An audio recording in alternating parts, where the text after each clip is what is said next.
Bonjour les lions, j'espère que vous allez bien. Je vous souhaite la bienvenue pour cette guidance sentimentale du mois de septembre 2021. On va demander au tarot Mucha de nous donner vos énergies, les énergies de votre autre, de nous expliquer un petit peu les enjeux, les problématiques que vous traversez sur le plan sentimental. Ça concerne bien sûr votre autre si vous êtes en couple ou alors votre futur autre. Pour une future relation. Allez, c'est parti pour les lions, pour nos lions. L'amour en septembre, la rentrée de septembre 2021, les lions.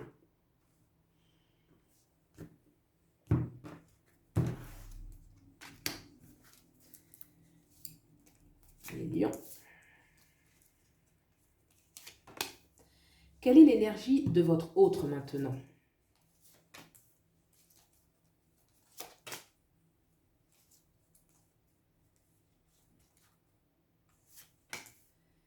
Et quelle est l'énergie de ce lien ?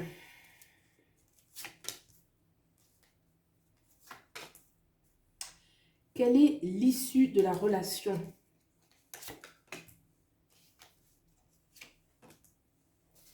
Et nous avons en dos deck le pendu, qui parle quand même d'une... L'énergie du pendu implique toujours un peu une épreuve, parce que les choses ne sont pas... L'énergie n'est pas fluide. Donc il y a toujours une énergie comme ça, où on doit déployer de la patience, reconsidérer un petit peu les choses. Alors on va voir qu'est-ce que nous disent les cartes. C'est parti. On a la reine de coupe. La roue de fortune. Je vous ai mis ici, vous pouvez vous retrouver de l'autre côté et vous mettez votre autre là. Hein.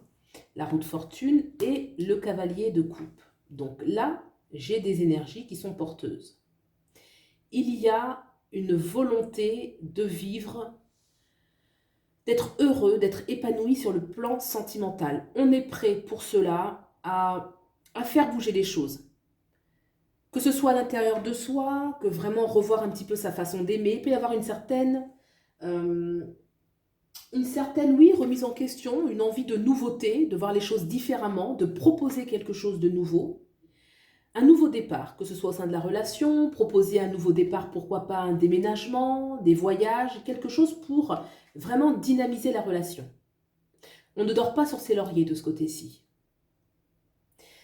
Et c'est tant mieux parce qu'on avait le pendu qui, lui, peut peut-être nous amener à déployer quand même de l'énergie. Donc là, il y a une réponse qui est favorable par rapport à ça. Qu'est-ce qui se passe de l'autre côté? On a le 10 de coupe. Très bien. On a le 4 de bâton. Et on a le 6 de bâton. Il y a de ce côté-ci la notion du bonheur qui est fort. Hein, une envie de bonheur en famille, de célébrer un peu la vie, de célébrer l'amour, d'être vraiment dans quelque chose d'officiel, un engagement officiel, de passer du temps avec l'être que l'on aime, d'être heureux au sein du foyer. Il y a vraiment une énergie où on veut amener le bonheur dans son foyer, dans sa maison, de sentir qu'il y a une stabilité, qu'il y a une sécurité. Hein, de ce côté-ci, on est prêt quand même à défendre et il y a pu aussi y avoir de la combativité, hein, que c'est quelque chose que l'on mérite. Ou alors, il y a une nécessité encore de se battre pour cela, parce qu'on avait le pendu. Là, on a ce 6 qui parle qu'il y a une victoire au bout du chemin, mais qui quand même nous parle d'un effort, de certains efforts qui sont déployés. Les choses ne vont pas être totalement aisées. Hein. On a quand même ici ce cavalier de coupe, vous voyez, qui est quand même en train de se battre, hein, de se défendre. Le cavalier, il y a toujours une dimension un petit peu martiale, combative. Hein. Et là, on a encore, alors c'est un 6 de bâton, mais on voit qu'il a un peu une énergie de guerrier, de victoire. Donc, il y a la notion quand même où on va vers, on tend vers. Il y a quelque chose qui demande dans les personnalités et qui est actif. Donc moi, je trouve déjà qu'au niveau des personnalités, il y a quelque chose de positif. Qu'est-ce qu'il y a dans le lien maintenant entre vous?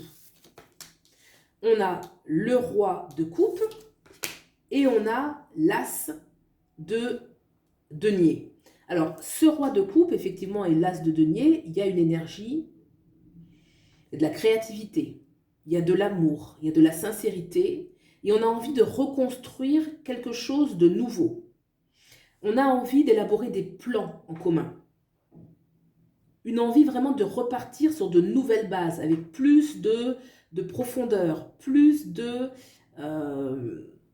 laisser un peu triompher les sentiments. Il y a une énergie comme ça où on a envie de porter les sentiments à un autre niveau et d'être vraiment dans un nouveau départ. De considérer peut-être la relation différemment, de construire différemment les choses. Vraiment, on passe à un autre palier ici au niveau de ce lien. Quelle est maintenant l'issue de la relation? On a le 8 d'épée et on a la reine de bâton. Dans l'issue de la relation, il semblerait qu'il y ait des obstacles. Parce qu'on a quand même ce 8 d'épée.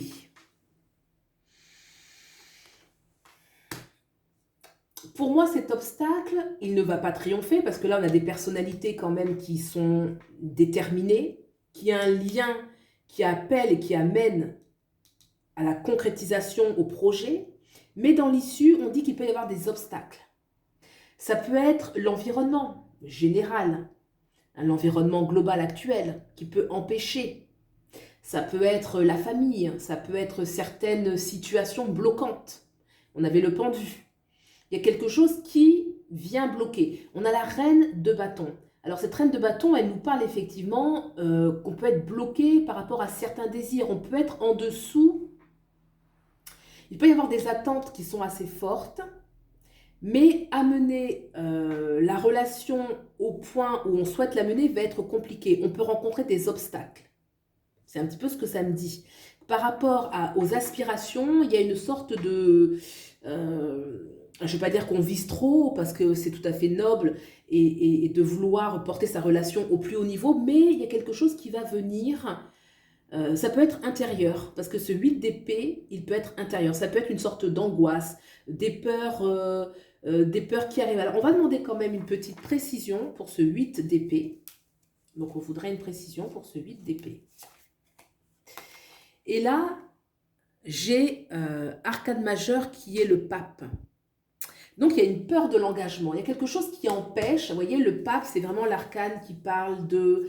ça peut parler du mariage, par exemple. Vraiment, pour avoir une image claire, le pape, dans le domaine sentimental, c'est l'engagement.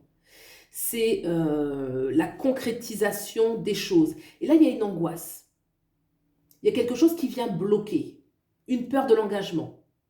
Et pourtant, on voit que dans les aspirations, les gens sont assez... les cartes ici me parlent vraiment d'une envie de changement, que l'amour est porté à haut niveau. Ça peut être des blocages par rapport à une situation professionnelle, une situation matérielle, quelque chose qui vient bloquer et qui empêche l'épanouissement total un petit peu de cette reine de bâton qui, elle, est vraiment dans une sorte d'accomplissement, dans une énergie de bien-être, de plaisir, de liberté aussi. Les reines, il y a toujours cette notion où elles sont comblées. Donc effectivement, l'issue ne sera pas dans l'immédiat, on va dire, parce que là, c'est quand même pour le mois de septembre. Peut-être qu'il y aura des freins, il y aura des retards. On avait le pendu, rappelez-vous. Donc je pense en fait que ce sont tout simplement des freins par rapport à vos aspirations, puisque les aspirations sont belles, le lien est fort, mais dans l'issue, peut-être que les choses n'arriveront pas à terme sur du court terme. Voilà pour vous les lions, ce que nous disent les cartes. J'espère que vous aurez trouvé des clés de réponse par rapport à ce que vous traversez. Je reste disponible pour une consultation privée. N'hésitez pas à aller voir les tirages de votre ascendant ainsi que de votre signe lunaire pour avoir éventuellement des compléments d'information. Prenez bien soin de vous et je vous dis à bientôt. Au revoir.